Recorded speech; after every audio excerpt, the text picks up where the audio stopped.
राज्य सरकार এটা সিদ্ধান্ত লৈছে যে ভৱিষ্যতে ৰাজভৱনৰ সন্মুখত কোনো ধৰ্ণা ধৰ্মঘট হ'ব নোৱাৰিব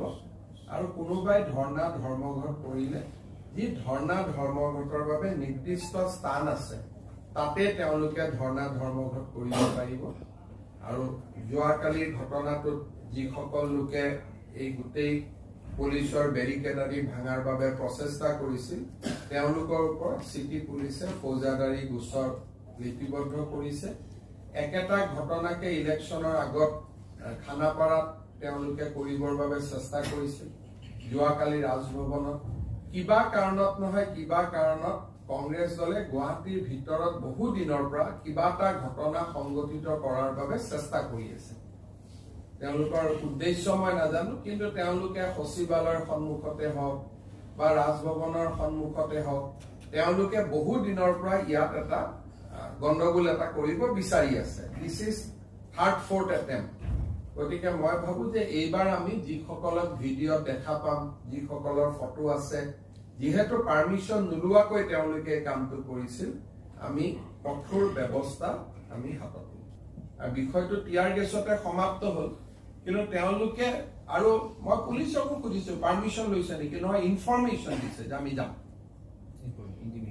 ইন্টিমেশ্যন পাৰমিশন বিচৰা নাই গতিকে মই পুলিচক কৈছো গোটেই ঘটনাটো যিহেতু অকল কংগ্ৰেছৰ সদস্যই আহত হোৱা নাই সাংবাদিকসকলো আহত হৈছে সেইকাৰণে বিষয়টো তদন্ত কৰিব লাগে এফআইআৰ কৰিব आज जो हुए ये बहुत ही निंदनीय है राहुल गांधी जी ने पहले हाथ उठाए हमारे एक बड़ी सांसद सारंगी जी का ऊपर फिर वही सिलसिला को आगे बढ़ाते हुए हमारे जो नागालैंड से राज्यसभा को प्रतिनिधित्व करते हैं महिला सांसद है उनका ऊपर भी उन्होंने जो भी वो बता रहे थे बहुत ही क्लोज प्रॉक्सिमिटी में चला गया था मैं उनका ही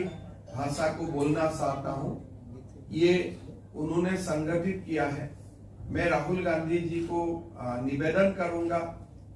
और मैं उनको ये डिमांड भी करूंगा कि आपने जो नागालैंड का महिला संसद महोदया का ऊपर जो किया है उससे उत्तर पूर्व का जनता बहुत ही क्षोभित है उत्तर पूर्व का जनता बहुत आहत है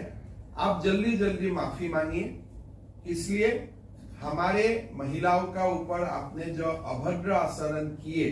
उससे हमारा लोग काफी नाराज है और ऐसा